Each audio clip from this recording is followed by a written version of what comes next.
The Korean Mafia boss freezes when he sees his 6-month, heavily pregnant ex-wife serving tables at a restaurant. The moment he walked in, conversations died. A fork clattered to the floor. Everyone knew his face. Kang Dohyun, Seoul's most dangerous man. Standing in a rundown restaurant he was never supposed to enter. Then he saw her. Yuna, 6 months pregnant. Balancing plates. Exhausted. Their eyes locked. 6 months. His voice sliced through the silence. 6 months I tore the city apart looking for you. And I find you here, serving tables, carrying my child. Yuna stepped back. Her hand flew to her belly. You sent me away. Her voice shook. You signed the papers. His jaw tightened. What papers? She swallowed hard. Your cousin brought them to me. Something shifted in his eyes. Confusion. Then something colder. He showed me everything. She continued. Photos of you with her. Dohyun did not blink. A letter, where you called me disposable. His hands curled into fists. And threats against my brother. Her voice cracked. He said your family wanted me dead. The room held its breath. Not a single sound. I never signed anything. His voice dropped to a whisper. I never wanted you gone. I thought you left me. The plate slipped from her fingers, shattered against the floor. And with it, every lie between them finally crumbled. They thought the worst was over. But the real traitor was still breathing, still watching, still waiting. If you are feeling this tension right now, hit that subscribe button. Drop a comment telling me where you are watching from. Seoul, New York, Lagos, London. Let me know. And tell me, have you ever run into someone from your past when you least expected it? Because what you are about to learn will shatter everything. She did not just leave him. She was forced to disappear. And the person who made her vanish. Someone he trusted with his life. Let me take you back. To help you understand the weight of this moment. The history that makes this reunion so devastating. Yuna was not born into money. Not into power. Not into Seoul's glittering world. She was born in a small fishing village on the southern coast. Where the smell of salt and fish hung in the air every morning. Where boats went out before dawn and sometimes did not come back. Her father was one of those fishermen. Strong hands. Kind smile. He used to carry her on his shoulders down to the docks. Let her watch the sunrise over the water. She was 10 when his boat did not return.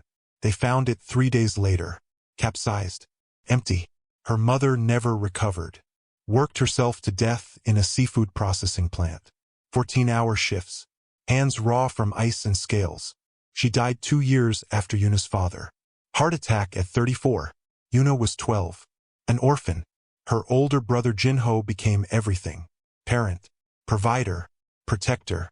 He was only 17 but he dropped out of school. Worked 3 jobs. Made sure she stayed in school. Made sure she had books.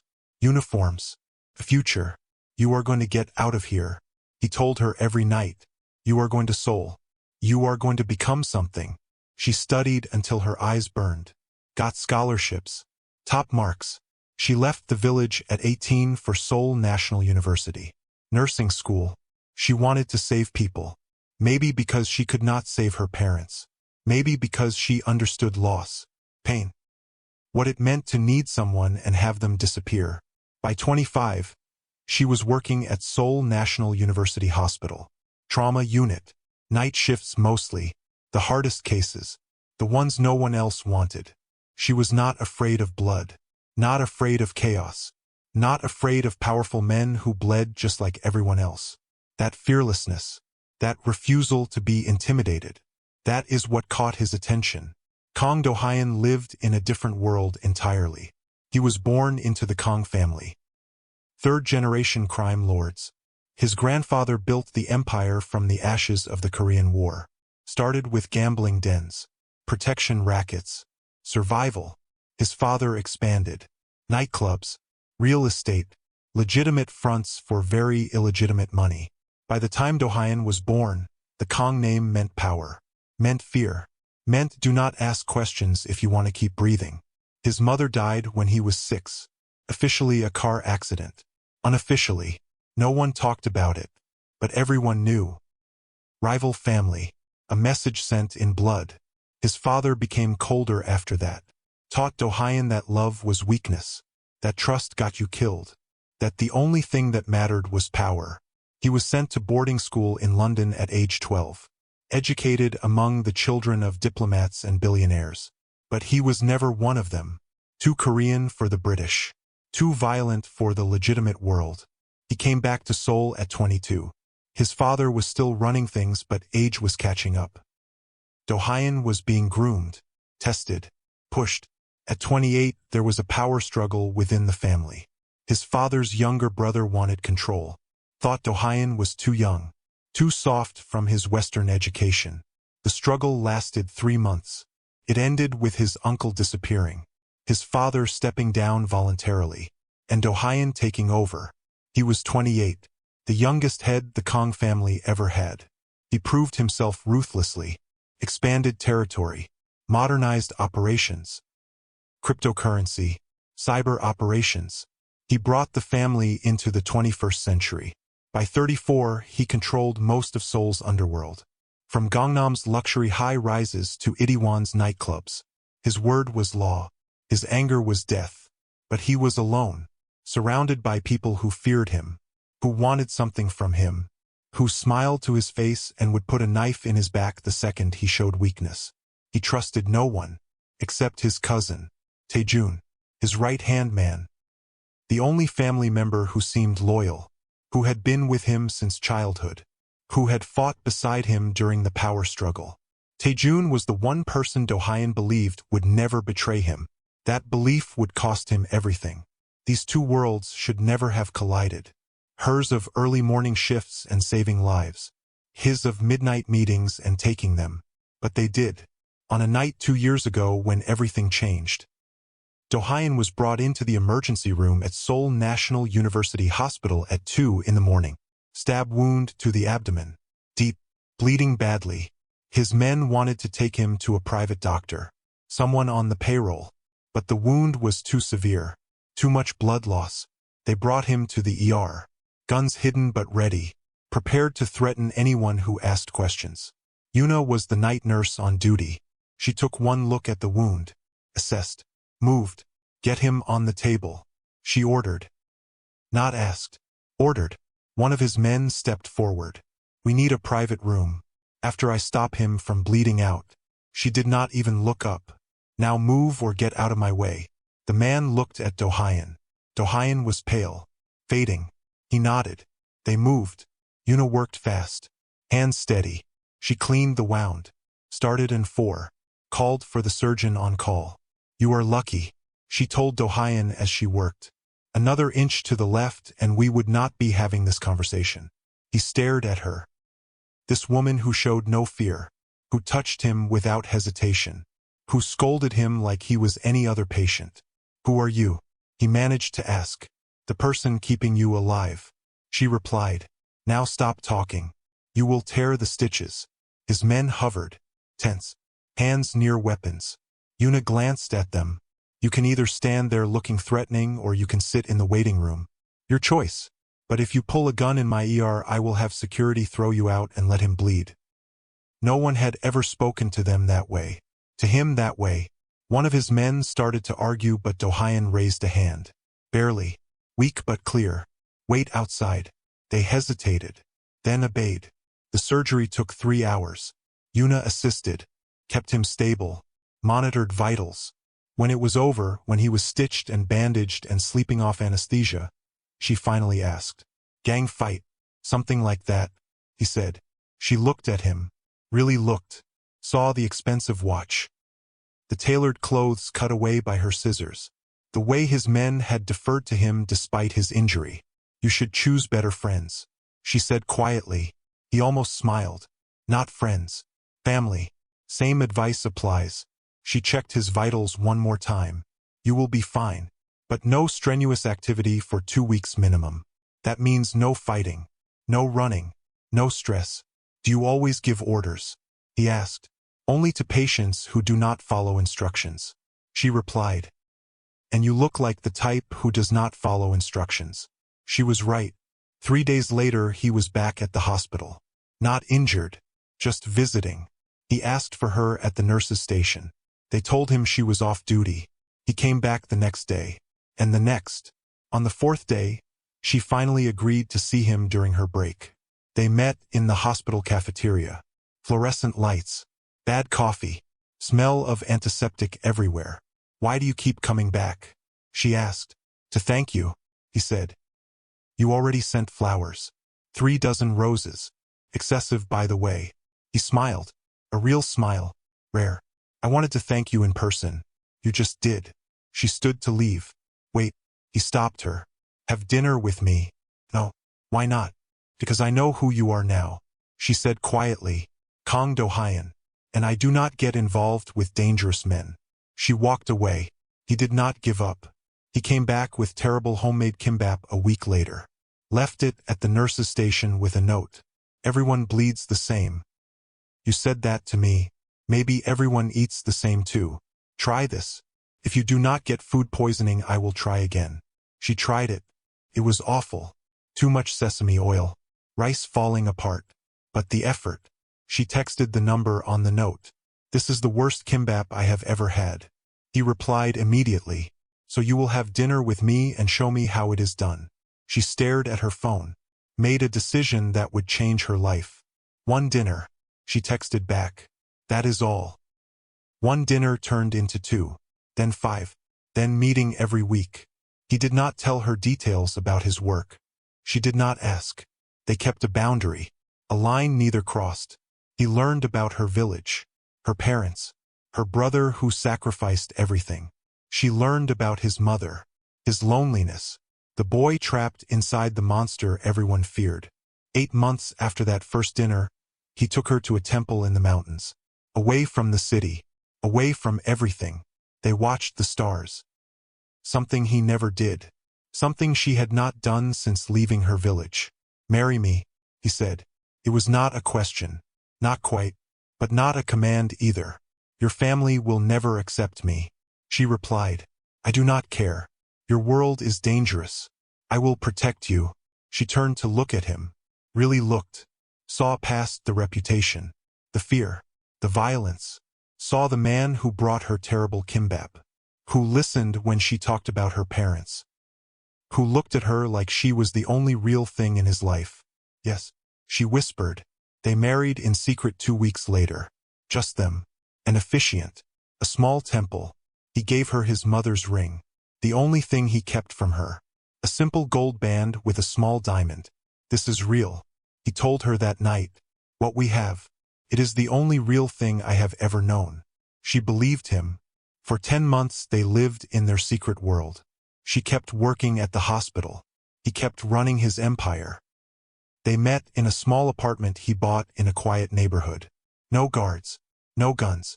Just them. Playing house. Pretending they were normal. Then she found out she was pregnant. She took 3 tests. All positive. She sat on the bathroom floor of their apartment. Terrified. Hopeful. Confused. When he came that night, she told him. He froze. Stared at her. Then at her still flat stomach. "A baby," he repeated. "Our baby." She nodded. He dropped to his knees in front of her. Put his hands on her stomach. "I will change," he said. "I will find a way out. For you. For this child. I will be better." She believed him. For 2 weeks they planned. How to tell their families. How to make it work. How to protect their growing family. Then he got a call. Business in Busan. A territory dispute that required his personal attention. "I will be back in a month," he promised. "When I return we will figure everything out." He kissed her. Told her he loved her. Told her to take care of herself and their baby. She watched him leave. She never saw him again. Not for 6 months. Not until tonight. Subscribe if you are hooked. Comment below. Do you believe people can change for love? Or is betrayal always waiting in the shadows? Because what happens next will break your heart. The cousin he trusted. The lies he believed. The choice she had to make. 3 days after Dohyun left for Busan, his cousin Taejun showed up at the hospital. Yuna was finishing her shift. Exhausted. Morning sickness hitting her hard. Taejun was waiting by her car. She had met him twice before. Briefly. Do-hyun's right-hand man, his most trusted family. Yuna. He smiled. Can we talk? She hesitated. Something felt wrong. But he was Do-hyun's cousin. Family. What is this about? She asked. My cousin. He said. I think you should know the truth before things go too far. He handed her an envelope. Inside were photos. Do-hyun at a restaurant with a beautiful woman. Sitting close. Her hand on his. Another photo of them leaving together. Yuna's stomach dropped. Who is she? She asked. The daughter of the Choi family. Taejun said. An alliance our family has been planning for years. The engagement is being finalized while he is in Busan. Yuna stared at the photos. Her hands shaking. This is a mistake. She said. We are married. Are you? Taejun pulled out another envelope. Divorce papers. Do-hyun's signature at the bottom. She recognized that signature. The same one on their marriage certificate. He wanted me to deliver these personally. Taejun continued. He did not have the courage to face you himself. Yuna felt the world tilt. But, she whispered, you were fun, a distraction, but you were never going to be permanent. Taejun's voice was almost kind, almost pitying. You had to know that. A woman with no family, no connections, no status. You were never going to fit into his world. He pulled out one more piece of paper. A letter. Do-hyun's handwriting. She read it. Each word a knife. Yuna was useful for stress relief, but the family comes first. She is a complication that needs to be resolved cleanly. Make sure she understands there is no future here. Her vision blurred. That is not all. Taejun said quietly. Your brother Jinho. He owes money to a gambling operation we control. A lot of money. My brother does not gamble. Yuna said. He does now. Taejun showed her documents. Debts. Signatures. Whether real or not she could not tell. 200 million won. He cannot pay it. Taejun let that sink in. If you cause problems. If you try to cling to Do-hyun. If you make this difficult. Your brother's debt will be called in. And you know how we handle unpaid debts. The threat was clear. But, Taejun continued. If you sign these papers. If you disappear quietly. The debt goes away. Your brother stays safe. You keep your life. Everyone wins. Yuna looked at the divorce papers. At the photos. At the letter in Do-hyun's handwriting. 2 weeks pregnant. Alone. Her brother's life on the line. Where do I sign? She whispered. Taejun handed her a pen. She signed. Each stroke agony. Smart choice. Taejun said. He took the papers. Smiled. You should leave Seoul. Make it easier on everyone. She nodded. Numb. He left. She sat in her car. Put her hand on her stomach where a tiny life was growing. I am sorry. She whispered. I am so sorry. That night she packed one bag. Left her apartment. Called her brother. I need to stay with you for a while. She said. Do not ask questions. She took a bus to Daegu. As far from Seoul as she could manage. Found work at a small clinic. Hid. Weeks passed. Her stomach grew. She did not call Do-hyun. Did not try to reach him. He made his choice. She told herself. Now I make mine. What she did not know, could not know, was that Do-hyun was in Busan tearing apart a rival organization. Consolidating power. Ending threats. Planning to come home to her. To their future. To a life he thought was waiting. When he returned to Seoul 4 weeks later, she was gone. He went to their apartment. Empty. Cleaned out. He went to the hospital. She had resigned. No forwarding information. Panic set in. He called her phone. Disconnected. He sent his men to search. Nothing. He went to her brother's apartment. Jinho answered the door. Angry. Where is she? Do-hyun demanded. Away from you. Jinho said. She finally realized what you are. What are you talking about? She told me everything. Jinho's voice was cold. How you used her. How you threw her away when you were done. Stay away from my sister. If I see you near her again, I will kill you myself. The door slammed in his face. Do-hyun stood there. Confused. Lost. He called Taejun. His cousin. His right hand. I need help finding Yuna, he said. Taejun came over that night. Listened. Nodded. I will put everyone on it. He promised. Days turned into weeks. Every lead went nowhere. Then Taejun came to him with photos. Yuna at an airport, with a man. Getting on a plane. She left the country. Taejun said quietly, I am sorry, cousin. He handed Dohyun a note, typed, and signed. Do not try to find me. We both know this was never going to work. Dohyun, read it. Read it again. She left, he said. She just left. Taejun put a hand on his shoulder. Some people are not built for this life. You knew that. Dohyun crumpled the note. The ice that everyone feared. It became colder, harder. He threw himself into work. Expansion, violence, territory. Became more ruthless, more feared. Buried the pain under power. 6 months passed. He never stopped looking. Not really, but hope faded. Until tonight. Until a broken down car. A wrong turn. A restaurant he was never supposed to enter. Until he saw her. Pregnant. Exhausted. Alive. And every lie Taejun ever told him shattered. Back in the restaurant. The shattered plate on the floor. The truth hanging between them like a blade. Dohyun stared at Yuna. 6 months of rage. 6 months of grief. All of it aimed at the wrong person. The photos, he said. Do you still have them? Yuna shook her head. I left everything behind when I ran. The letter. Describe it. She closed her eyes. White paper. Your handwriting. It said I was useful for stress relief. That I was a complication to be resolved. His jaw clenched. I never wrote that. The divorce papers had your signature. Forged. His voice was ice. All of it. Forged. The elderly restaurant owner peeked out from the kitchen. Saw the tension. Disappeared again. Your brother's debt. Dohyun continued. Also fake. I checked our operations after you vanished. No gambling ring. No debt. Nothing. Yuna's hand went to her stomach. The baby kicked. Hard. He manipulated both of us. She whispered.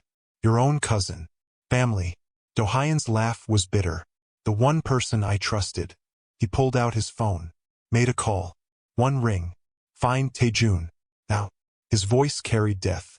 Bring him to the warehouse. Alive. I want him alive. He hung up. Looked at Yuna. I need you to tell me everything. Every word he said. Every detail. She opened her mouth to respond. Then gasped. Her hand flew to her belly.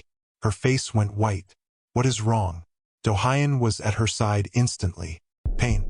She breathed through it. Sharp. This is not normal. Her legs buckled. He caught her before she hit the ground. Swept her into his arms. My car. Now. He barked at his driver who appeared in the doorway.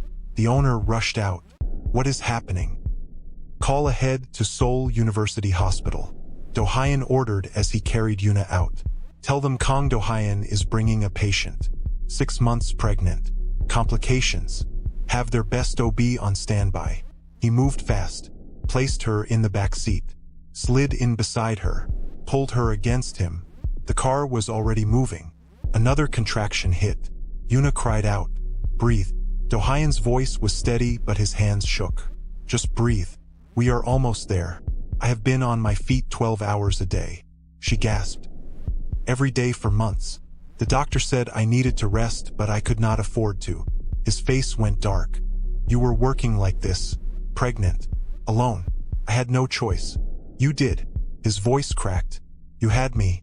You should have had me. You sent me away. She whispered. I thought you sent me away. Never. He pressed his forehead to hers. Never. I swear on my life. Never.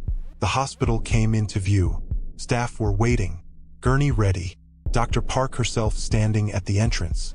She was in her 50s. Severe. Competent. She took one look at Yuna and started barking orders. Get her to room 4. Start in 4. I need her blood pressure now. They rushed Yuna inside. Dohyun followed. A nurse tried to stop him. Sir, you cannot. One look from him. She stepped aside. Dr. Park worked fast. Blood pressure cuff. Monitors. Checking vitals. BP is 160/100. A nurse called out. Too high. Dr. Park's face was grim. How long have you been under extreme stress? 6 months, Yuna said. Physical labor, 12-hour shifts, serving tables, standing the whole time. Dr. Park shot Dohyun a look. She is severely anemic, dehydrated. Her blood pressure is dangerously high. Another week of this and we would be delivering a preemie. If she survived that long. Dohyun went very still. The kind of still that preceded violence. Fix it, he said quietly. I am a doctor, Mr. Kang, not a miracle worker. Dr. Park started in 4. But I will do what I can. You, she pointed at him. Sit down. Stay quiet. Let me work. He sat, watched, hands clenched. For 2 hours they worked to stabilize her. Medication for blood pressure, fluids, monitors beeping steadily. Finally Dr. Park stepped back. The contractions have stopped, she said. Baby's heartbeat is strong. But she fixed Yuna with a hard look. Complete bed rest from now until delivery. No work, no stress, nothing. She turned to Dohyun. And whatever caused this level of stress stops now, or you will lose both of them. He nodded. She will have everything she needs. After the doctor left, silence filled the room. Dohyun sat beside the bed, took Yuna's hand. I looked for you, he said quietly. Every day. I had men searching 3 countries.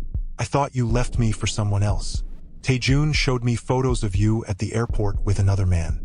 There was no other man. Yuna's voice was tired. There has never been anyone but you. I know that now. She looked at him, really looked, saw the exhaustion, the pain. The 6 months he had carried alone. We both lost time, she said. Time we cannot get back. No. His thumb traced circles on her palm. But we have time ahead. If you will let me, if you will give me another chance. Your world almost killed me, she whispered. Your family, your cousin, the lies. My world will never touch you again. His voice was iron. I will burn it all down before I let anyone hurt you. She wanted to believe him, wanted to trust. But 6 months of survival, of hiding, of fear. It did not disappear with one conversation. I need time, she said, to think, to process. Take all the time you need, he said. I am not going anywhere. His phone buzzed. He looked at it, stood. I have to handle something, he said. I will be back in a few hours. Rest. Where are you going? To make sure no one ever lies to us again. He left. Yuna watched him go, put her hand on her belly. Your father is a complicated man, she whispered to the baby. I hope you never have to see the darkest parts of him. Across the city, in a warehouse that did not officially exist, Taejun was dragged inside. He had been at dinner, expensive restaurant, celebrating a deal. 4 men grabbed him between the main course and dessert. No explanation, no warning. Now he was here. The warehouse was cold, empty, just concrete and shadows. Then Dohyun walked in. Taejun's face went pale. Cousin, he started. What is this about? Dohyun said nothing, just walked closer. If this is about the Busan deal, I can explain. This is not about Busan. Dohyun's voice was calm, too calm. This is about Yuna. Taejun's eyes widened, just for a second. Then he recovered. I have not heard that name in months, he said carefully. No. Dohyun stopped 3 feet away. You have not heard it, but you remember it. You remember the divorce papers you forged, the photos you fabricated, the lies you told. I do not know what you are talking about. Dohyun moved, fast. His hand shot out, grabbed Taejun by the throat, slammed him against the wall. Do not, he said quietly, insult me with more lies. Taejun struggled, could not breathe. Dohyun released him, let him drop. I found her tonight, Dohyun said. 6 months pregnant, serving tables, hiding because you told her I wanted her dead. Taejun coughed, gasped for air. She was a weakness, he finally said. You were losing focus. The family needed you sharp. So you decided for me. I protected you. You took everything from me. Dohyun's voice dropped. My wife, my child. 6 months of their lives. You stole that. The family comes first. Taejun stood, defiant now. You know that. You were raised on that. She was nobody. Nothing. A distraction. Dohyun hit him. Once. Hard. Taejun went down. Blood on his mouth. You are right about one thing, Dohyun said. Family comes first. My family. My wife. My child. They come before everything. Before this organization. Before you. Before anyone. He crouched down. I level with Taejun. I trusted you. His voice almost broke. You were my brother in everything but blood. And you were weak. Taejun spat blood. Falling for some nurse. Playing house. Forgetting who you are. No. Dohyun stood. I forgot who I wanted to be. She reminded me. And you took her from me. He pulled out his phone. Made a call. Freeze every account in his name. Seize every property. Revoke all access to family operations. Pause. Because I said so. He hung up. Looked at Taejun. You are out. Exiled. You have 24 hours to leave Seoul. If I ever see you again. If you ever come near my family. There will not be a third warning. You cannot do this. Taejun stood. Shaking with rage. I am blood. The family will not accept this.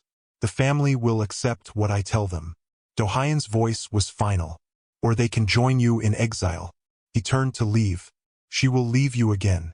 Taejun called after him. The moment she realizes what you really are, she will run. Dohyun stopped. Looked back. Maybe. He said. But that will be her choice. Not yours. He walked out. Left Taejun with nothing. 3 hours later he returned to the hospital. Washed his hands thoroughly. Checked for blood under his nails. Found none. Yuna was awake when he entered. Watching him.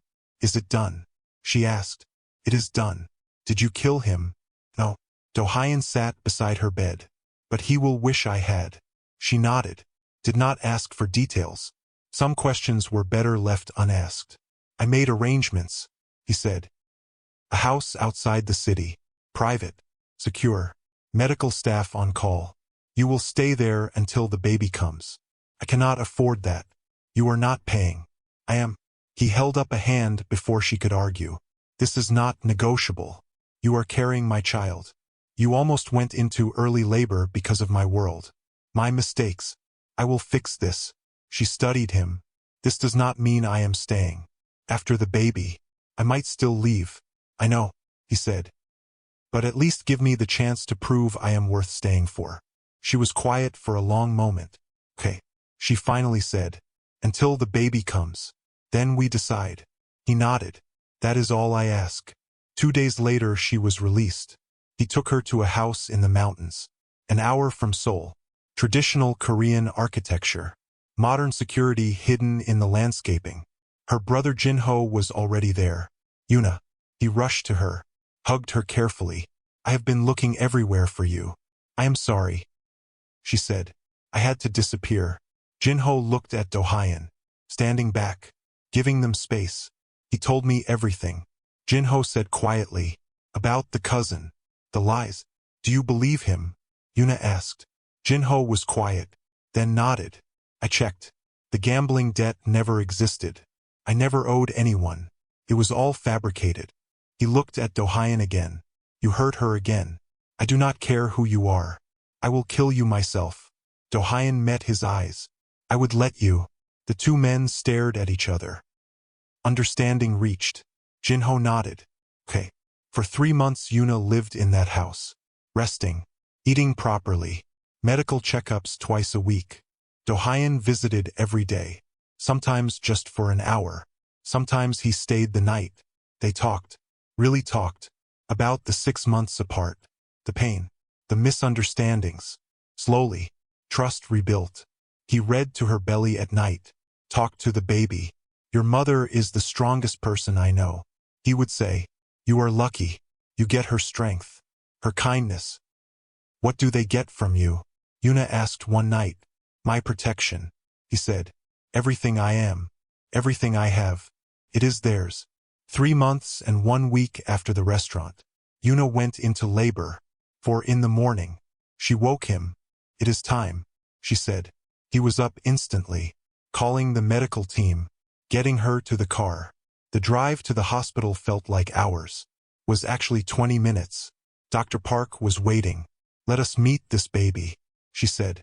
Labor lasted 8 hours. Dohyun stayed the entire time, held Yuna's hand, let her crush his fingers during contractions. At 12:17 p.m. a baby's cry filled the room. "It is a boy," Dr. Park announced. Dohyun stared. This tiny, screaming, perfect thing. Dr. Park cleaned him, wrapped him, placed him in Yuna's arms. "He has your eyes," Yuna whispered. "Look at him." Dohyun touched one tiny hand. The baby gripped his finger. Something broke in him. The last wall. The last bit of ice. Tears ran down his face. "I have a son," he whispered. "Wait," Dr. Park said suddenly. "There is another heartbeat." "What?" Yuna looked up. "Twins." Dr. Park's face split into a smile. "You have been hiding a sibling in there." 12 minutes later, another cry. "A girl," Dr. Park said. Smaller but fierce. Dohyun held both babies, one in each arm. Seoul's most dangerous man, undone by 7 pounds of new life. They named the boy Minjun, clever and handsome. The girl Hannah. A new beginning. The first month was chaos. Feedings every 3 hours. Diapers. Exhaustion. But it was theirs. Dohyun changed diapers. Learned to swaddle. Walked the floors at 3 a.m. when they cried. "This," Yuna said one night, watching him rock both babies. "This is who you really are." He looked at her. "What do you mean?" "Not the Mafia boss. Not the feared leader." She smiled. "A father. A good one." "I am trying," he said. "You are succeeding." On the twins' 100th day, they held a traditional betrayal celebration. Family gathered. Dohyun's father. Jinho. Close friends. Dohyun's father held his grandchildren. "This old man who built an empire on blood. They have the Kang strength," he said. "Both of them." Then he looked at Yuna. "Thank you," he said quietly, "for giving my son something I never could. A reason beyond power." Later that night, Dohyun found Yuna on the balcony. The twins sleeping inside. "Marry me again," he said. "We are already married." "I know, but I want to do it right this time. No hiding. No secrets. A real wedding. With family. With the world watching." She looked at him. "Because I want everyone to know you chose me. That I choose you. Above everything." She smiled. "Okay." 3 months later, they renewed their vows. Cherry blossoms in full bloom. Traditional hanbok. Family watching. When it was time for vows, Dohyun spoke. "1 year ago, I walked into a restaurant I was never supposed to enter. I found the woman I thought I lost forever. For 6 months, I was empty, just going through motions. You brought me back to life. You and our children. You are my heart. I will spend every day earning the family I almost lost. I choose you, today and always." Yuna's turn. "I spent 6 months believing I was not enough, that I was something to discard. I was wrong. You searched. You fought. You became someone better. I choose you. Not the power. Not the name. Just you. In this life and every one after." They kissed as cherry blossoms fell around them. That night they stood on the balcony of their home. The twins sleeping. Seoul glowing in the distance. "Regrets?" he asked. "Only the time we lost," she said. "But we have a lifetime of moments ahead." He pulled her close. "A lifetime is not nearly enough." Inside, one of the twins started crying. Then the other. They looked at each other. Smiled. "Your turn," Yuna said. "Our turn," he corrected. They went inside together. To their children. Their life. Their future. Sometimes the worst betrayals lead to the greatest love stories. Sometimes the person you are running from is the only one who can save you.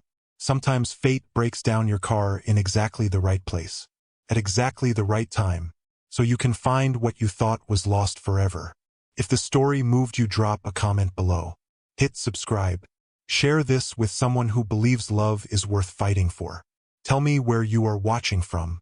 Seoul, Lagos, London, Paris. Let me know. Because in a world built on lies, love might be the only truth that matters. And sometimes, just sometimes, the most dangerous man in the city is exactly who you need to keep you safe, to build a family, to choose you every single day. No matter what the world throws at you, no matter who tries to tear you apart, real love, the kind worth having, it always finds its way back. Always.